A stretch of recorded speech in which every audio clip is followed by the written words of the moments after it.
The teachings of Rabbi Ephraim Sprecher, Dean of Students at Diaspora Yeshiva on Mount Zion, Jerusalem.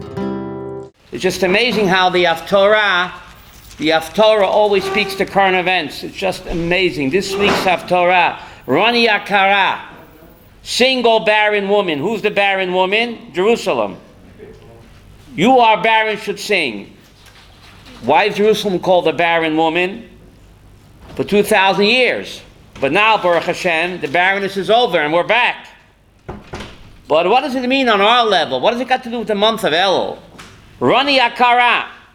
Those that are barren, that have no mitzvot. This month is the time where you can shed your barrenness. The month of Elul is lovey-dovey days. Ani ledodi v'dodi li.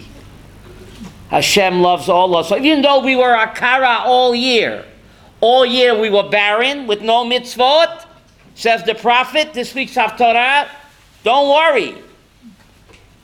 Elul, ani ledodi v'dodi li. This is the month where you can shed your barrenness and load up on mitzvot. And then the prophet goes on, harchivi makom aholech. Widen your tents. There'll be so many Jews making Aliyah, there won't be enough apartments. Are you getting this, Raphael? This week's Haftorah. Widen your tents, build more apartments, says the prophet Yeshayahu, this week's Parshat. So when you're stuck in a traffic jam in Jerusalem, you're living this prophecy. There's a building boom in Eretz Yisrael. And how did the prophet know this 2,800 years ago?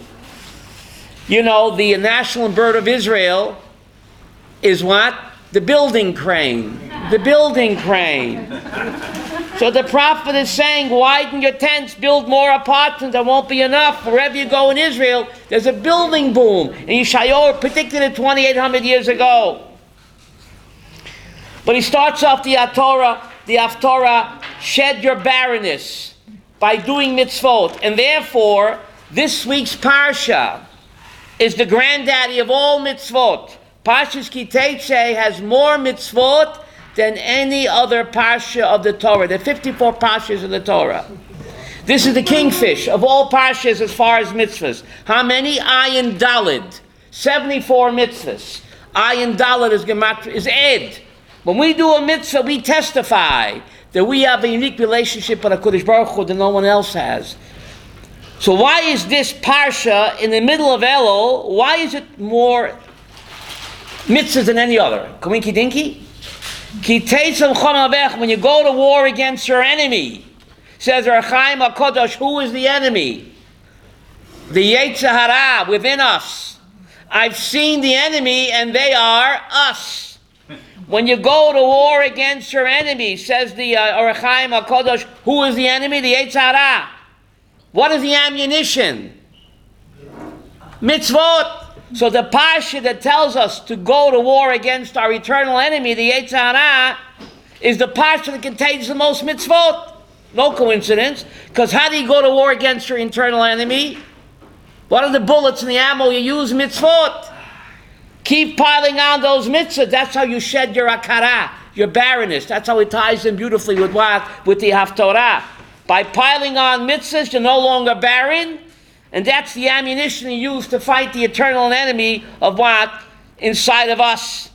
My Rabbi Rapam Zatzal would say, every person is a Dr. Jekyll and a Mr. Hyde. That's what he would say. And if you don't believe that, you don't know yourself. That's what he would say. Isn't that incredible? So the Parsha is chock full of mitzvot. 74, more than any other.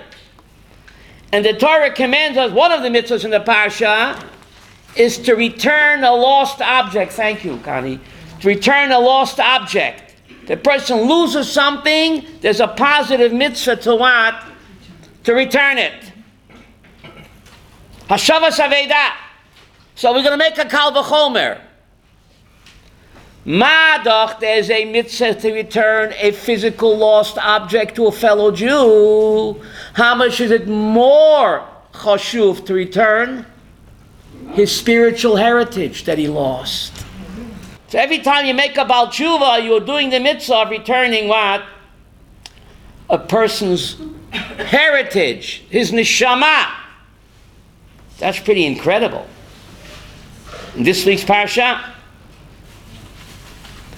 Now, this week's Parshat, the mitzvah of sending away the mother bird and taking the chicks. And the Torah promises is long life. Long life. Of the Taryag mitzvot, there are only 4 that the Torah promises long life. Everybody knows what? Honoring your parents. And everybody knows what? Sending away the mother bird and taking the chicks. But there are 2 others. There's putting a mezuzah on the door and honest weights and measures in this week's parasha. What in the world does putting a mezuzah on the door got to do with honest weights and measures and honoring your parents and sending away the mother bird? Of all the mitzvahs in the Torah, why are these 4 singled out for Arichat Yamim? What's the connection? The Mishnah says, be careful to observe an easy mitzvah like a difficult mitzvah, because you don't know the reward for a mitzvah. Rashi said, what's an easy mitzvah? Shluach haken, easy, shoo. You shoo away the mother bird and you take the eggs. No effort, no money. You put a mezuzah on the door. 24/7, the meter is ticking. Every minute that the mezuzah on your door is what? A mitzvah, noch a mitzvah. After 120, we get millions of mitzvahs. I did all that. Yes, every moment that your mezuzah was attached to your door, the meter is ticking. Any effort? Any effort? So the easiest mitzvah is what? Shluach haken and what? Mezuzah. What's the hardest mitzvah, says the Talmud? What's the hardest mitzvah? Honoring your parents and being honest in business. If you're surrounded by swindlers who cut corners, everybody's cheating and you remain honest, what am I, a friar? To remain honest in business, not to mess around with the weights and measures, the Talmud says is a very difficult mitzvah. And honoring your parents, how could you do that right? So the Torah gives you an example of the 2 most easiest mitzvahs, which is what? Sending away the mother bird and the mezuzah. And the 2 most difficult mitzvahs, being honest in business when everybody's a swindler. Tremendous temptation. I don't want to be a sucker. And you remain honest. And honoring your parents. And the Torah gives the same reward to teach what the Mishnah means. Be careful to observe an easy mitzvah as a did. What? Have resolved mitzvah kala kivachamura. Be careful to observe a mitzvah kala kivachamura, because you don't know the schar. And therefore, these are the 4 mitzvahs that the Torah singles out. 2 of the easy quotes, 2 of the difficult, and Torah gives the same reward. The reward is what? Arichat Yamim. Long life. To life, l'chaim, l'chaim. I won't give up my day job. L'chaim, to life. Then the Torah says that Ammon and Moab cannot marry into the Jewish people. They're shut out, the males are shut out, because they didn't greet you with bread and water when you left Egypt, and also they hired Bilam ben Beor to exterminate you. This makes sense? It's like a policeman brings a criminal in front of the judge. He says, hey, judgy, this guy stole a can of beer, but he's also a mass murderer. The Torah says, Ammon and Moab are shut out from Am Yisrael. They didn't greet you with bread and water. And oh, by the way, they also hired what? Bilam to exterminate you. Isn't that reason enough to what? Shut them out? Why do you have to say they didn't give you what? A sandwich and a glass of water when you left Egypt? You hear the question my Rebbe Rapam Zatzal asked? What's the message? Says my great Rebbe, a person does not become a mass murderer overnight. You don't wake up one day and say, today I'll be what? Born to be wild. What? A born killer? It's a gradual process. It starts with kafu toiv. How do you say that in English? Denial good. If someone does you a good deed and you deny it and you don't acknowledge it, it's such a midah ra. If it's not checked and corrected, it's a slippery slope from there to become what?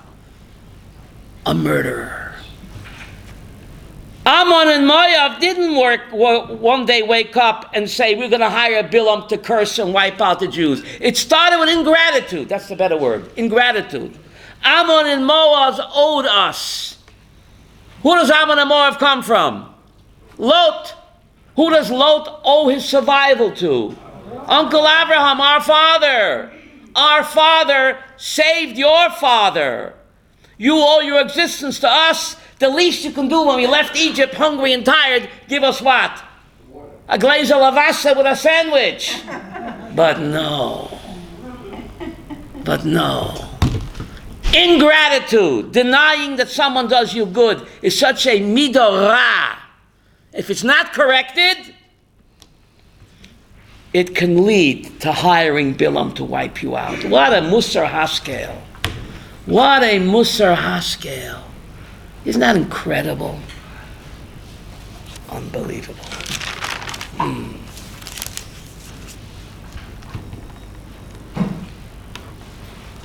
Then the Torah goes on, and something very strange.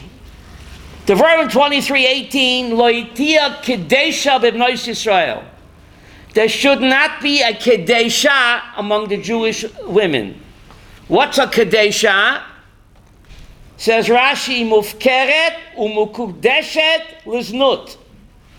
The word for harlot in Hebrew is what? Kedusha. Isn't that bizarre? The word for holy harlot? Hello? Holy harlot. Don't be a holy harlot. That's what the text says. Devarim 23:18. And Rashi's stranger. Mufkeret umukudeshet. When you marry a woman, what do you say? Hareyat mukudeshet li. And here Rashi says, what's a harlot? Mukudeshet liznut. Isn't that bizarre? The same word for holiness is the same word for harlot. What the heck is a holy harlot? And more important, what's the message for us? In the month of Elul, no cominky dinky that this Parshat is read this month. The holy harlot. What's the message? We know, Koheles tells us, Zeh l'umat zeh asur lehim. This and that God, whatever is true in Kedusha, is equally true in Tumah. God created parallel worlds, and therefore the Azazel that we read on Yom Kippur, that we brought the two goats, identical goats, mamish identical. One went for Hashem, and the other one went for Azazel. You make the call. How do you use the internet? Or how do you use anything in life? Do you use it for Hashem or chas v'sholom what? The other way. We should serve Hashem b'chol levavcha. B'chol levavcha, Rashi quotes Chazal b'shnei yitzrecha. You have to serve God with your hearts. I thought you only have one heart. How come it says b'chol levavcha in the plural? So you have to serve God with your Yetzer Tov and also with what? The Yetzer Hara. And therefore, the word for ra in Hebrew, evil, is the same word as reya. Strange. Reya means friend. Ain't it good to know you got a friend? The word for reya, the same spelling as friend, and the word for ra, evil, is... Why in Hebrew is the same word for friend, the same word for what? Evil. So says the Lubavitcher Rebbe Zatzal, the tafkid of a Jew, especially in Elul, is to take the ra, to take the evil, Knievel, and make him reya. Ain't it good to know you got a friend? Take your evil impulse, deputize him, elevate him, and make him your friend.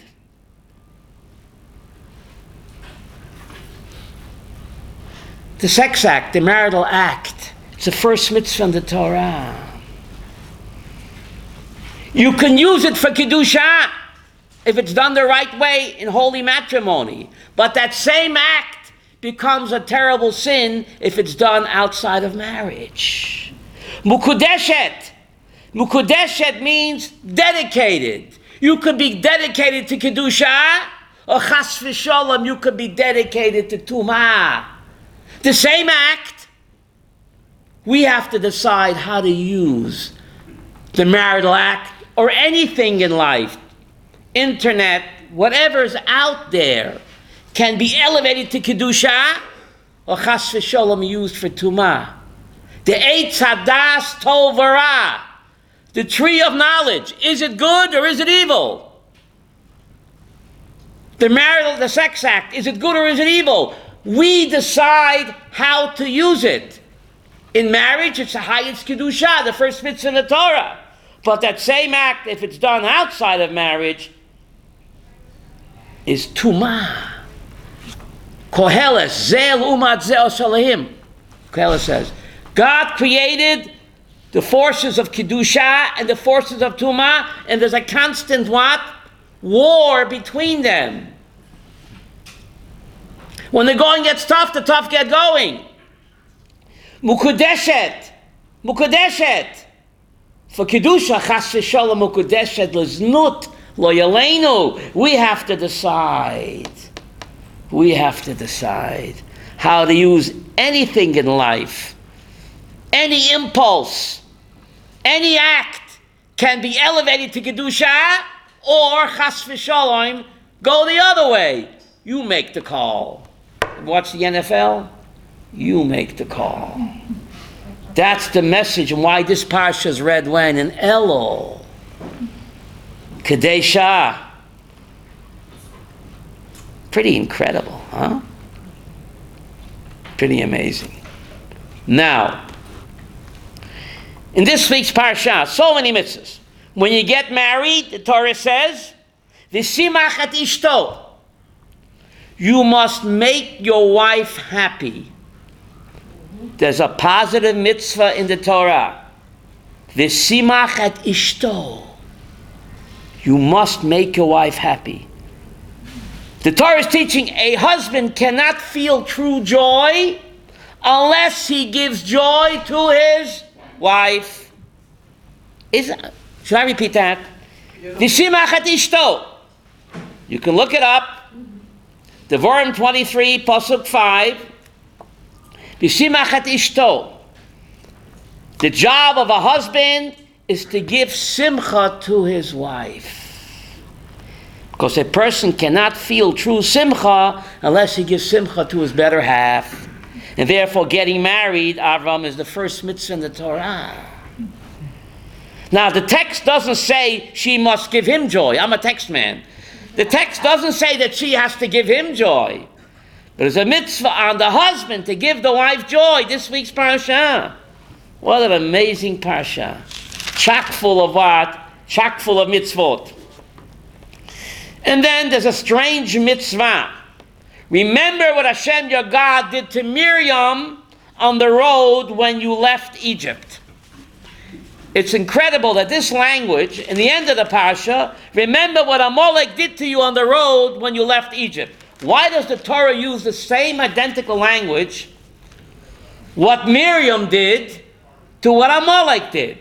Remember this week's parsha. Remember what Miriam did on the road when you left Egypt. And then the end of the parsha says, remember what Amalek did to you on the road when you left Egypt. Why does the Torah use the same language on the Amalekite terror attack than what Miriam when she attacked her brother?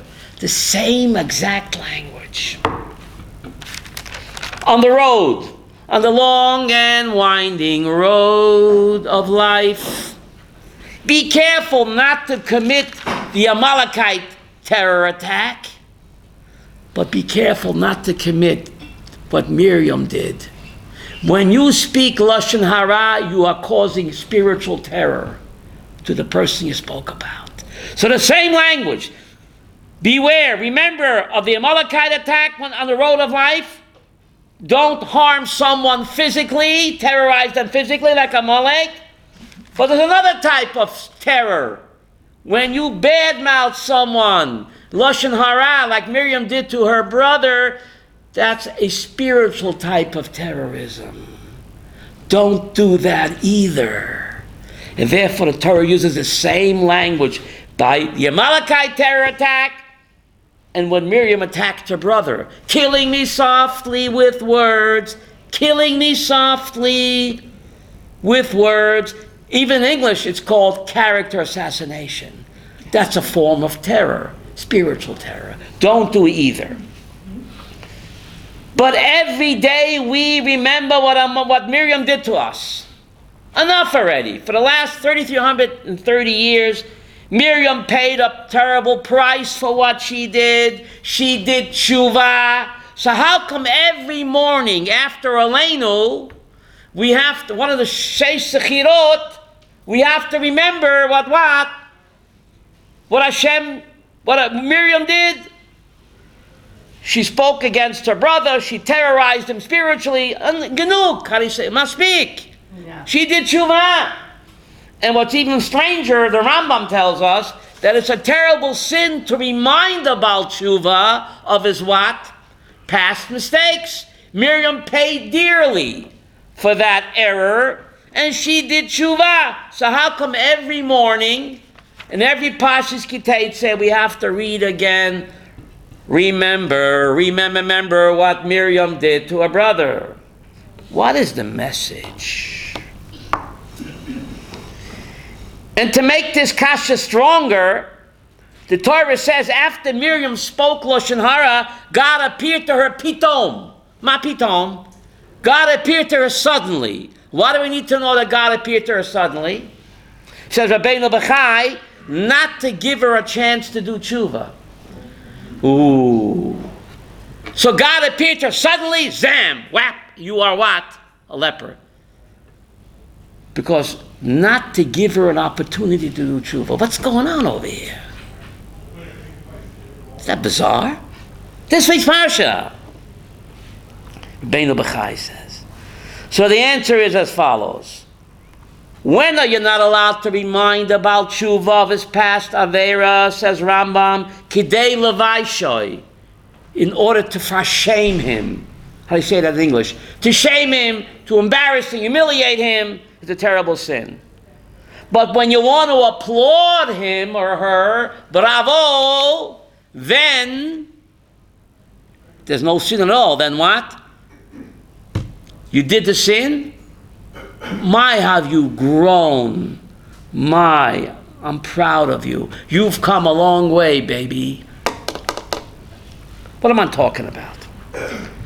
What am I talking about? Why include Miriam's shame every morning in this week's Parsha? And why did God appear to her suddenly, to Rabbeinu B'chai, not to give her an opportunity to what? To do tshuva? And what's more important, Raphael, what's the message for us for the month of Elul? I'm glad you asked. The Medrash Rabbah tells us, Miriam became a leper, remember?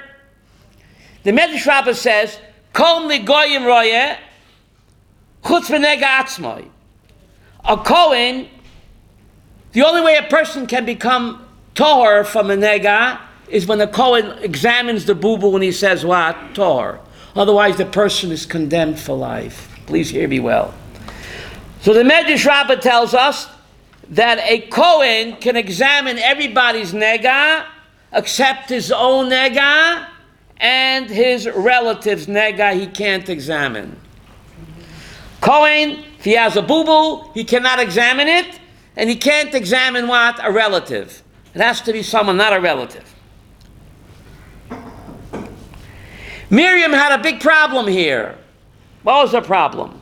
She was a Metzora. But the only Kahanim alive at that time were whom? Her bro and her nephews.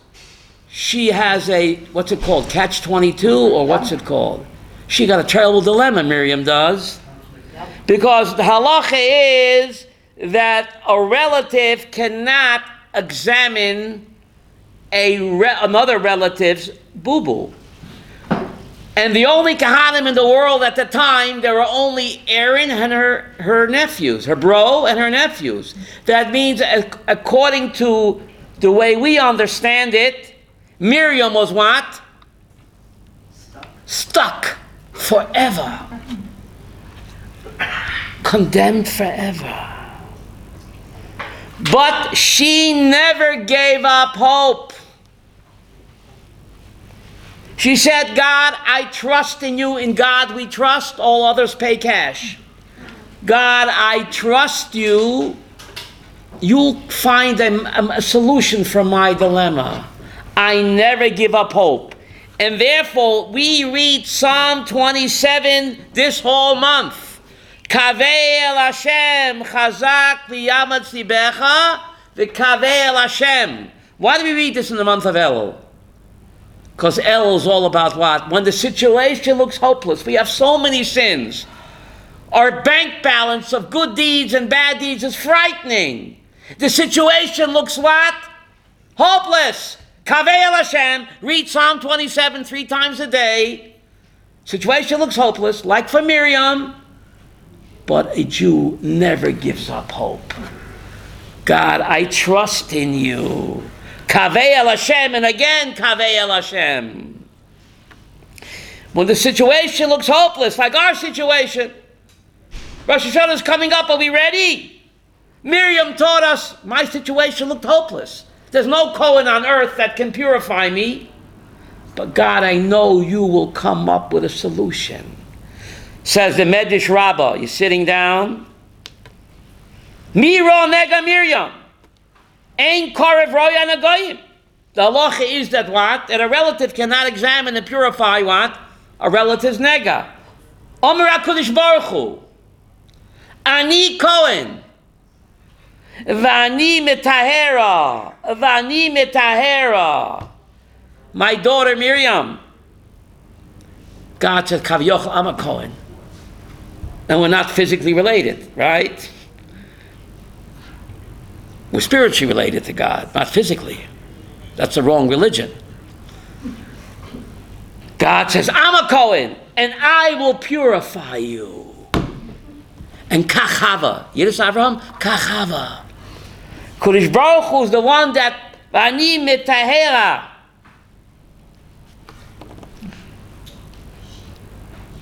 So that's why we read this Parsha Miriam in the month of Elul. That even though our situation is hopeless, our bank balance, good deeds versus bad deeds, but just like Miriam never gave up hope, and therefore her incident is recorded not to shame her, but to applaud her. She is a role model of Elul. Kaveh el Hashem, chazak, v'yamad tzibech lekaveh el Hashem.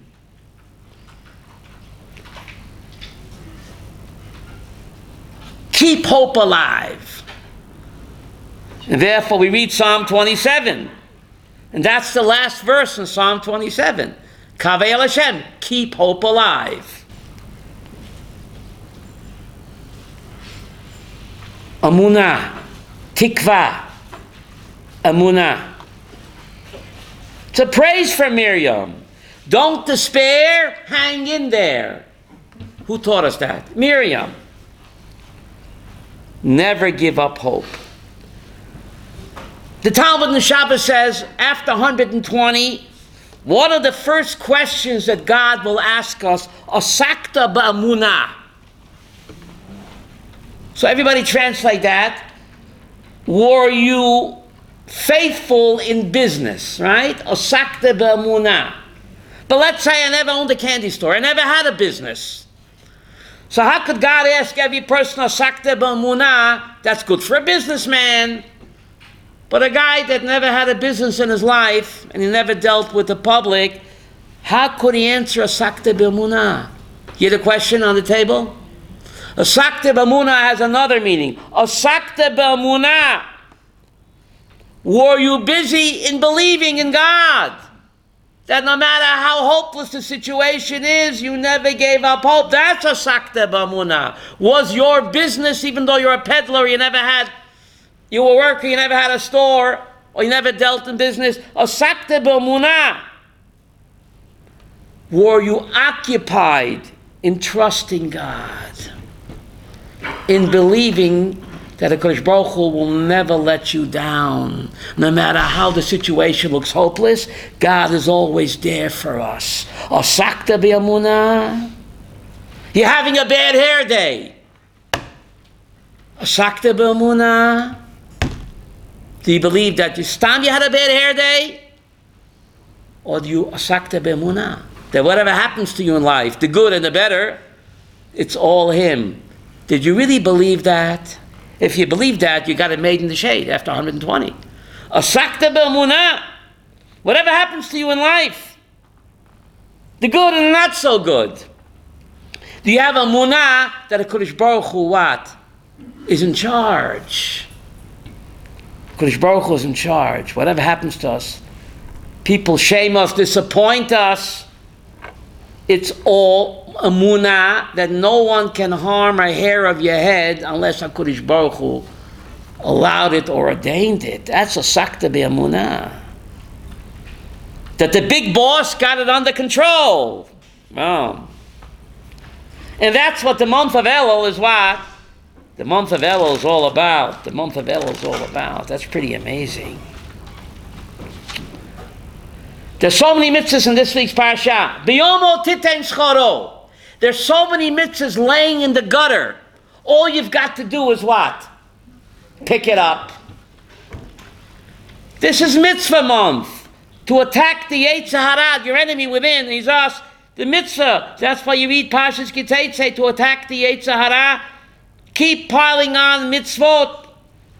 This Parsha is the granddaddy of all mitzvot. There's so many mitzvahs out there. You have to focus. Focus. Every minute the mezuzah is on the door, the meter is ticking, but you got to think about it. Mitzvah kavanah. Every time you go to the barber and you pay him on time, b'yoma titen scharo, this week's Parsha. Every time you pay the plumber on time, or you take a taxi and you pay him, which mitzvah did you do? B'yomo titen scharo. Do you think about that? The mitzvah is just laying, begging to be picked up if we just focus on them. Mitzvah sfichas kavanah.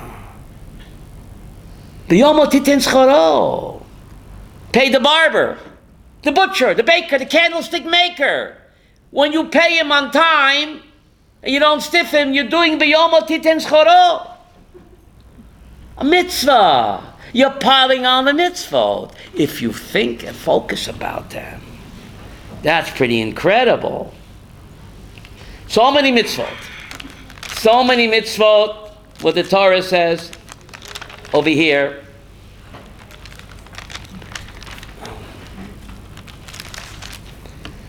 When you buy a new apartment, an old apartment, there's a mitzvah to put a fence on the roof and the porch and your swimming pool. You have a swimming pool, you have a porch, you have a flat roof. There's a mitzvah to put a fence around it. It's a mitzvah. The Torah says, because the one who has to fall will fall. That's what the Hebrew says. It's amazing. Ki yipol hanofel. The one who has to fall, that's what the Hebrew says. English doesn't say that. The Hebrew says, Ki yipol hanofel. You know why you have to put a fence on your roof, on your porch? Because the one who has to fall is going to fall off. So Rashi wonders. In Rosh Hashanah, the Mishnah tells us, it's written down who's going to fall off a roof and who won't. Who will live and who will die. So why do I have to spend $1,200 on what? On a fence? When this guy's going to fall anyway. It's written down in Rosh Hashanah who will fall or won't fall. That's what the Mishnah says. So Rashi says, yes. Af al pi kain, let him not fall off your roof. Shemegalgen zchut al yedei zakai, v'chov al yedei chayav. It's the key to Judaism. Whatever has to happen, has to happen. He has to fall. But I don't want to be involved. Let him fall off Abu Mamzer's roof. But not my roof. He has to fall. Does it have to be my roof? I'm going to do what the Torah says. I'm going to take precautions. I don't want to be involved in a person's tragedy. That's between him and God. I'm going to put a fence on my roof. Ki yipol hanofel, he'll fall off somebody else's roof, but not mine. A person has free will. You know, we are God's UPS drivers. We don't have to be. But which package will I deliver? God has many packages out there to deliver. What kind of UPS driver do you want to be? To deliver a good package? A negative package. Because I'm a righteous person, I follow Torah, I'm only going to deliver God's good packages. I don't want to be involved in punishing somebody. God, that's between you and the guy. It ain't going to be me. So therefore, I'm going to put a fence on my roof and protect myself. It's just amazing. There are 613 mitzvahs in the Torah. There's only one where it says, do it very much. This is a test. Of the 613 mitzvahs in the Torah, there is only one mitzvah where the Torah says you've got to do it very much. It doesn't say put on tefillin very much. It doesn't say keep Shabbos very much. It doesn't say what? Keep kosher very much. Just do it. Nishmartem ha'od lenafshotechem. The Rambam says to guard your health is a mitzvah. To do it ma'od. What does ma'od mean? Very much. It's the only mitzvah that what? Where the Torah says do it what? Very much. And it's repeated twice. In Parshat Chanan, in case you don't get the picture, it's repeated, Shama l'cho, shmor nafshecha ma'od. Be very careful and guard your health very much. It's written in the singular. And then it says, L'shmartem ma'od nafsheseichem. Again, guard your health very much in the plural. Why? I repeat myself, the Torah doesn't. Why does the Torah in Parshat Chanan first say, guard your health very much in the singular? And then it says, guard your health very much in the plural. Devorim Dalit, Pasuk Tet, Shama l'cho shmor nafshecha ma'od in the singular. And the Rambam tells us it's a positive mitzvah to take care of your health. The only mitzvah says me'od, it's in the singular. And then it's repeated what? In the plural.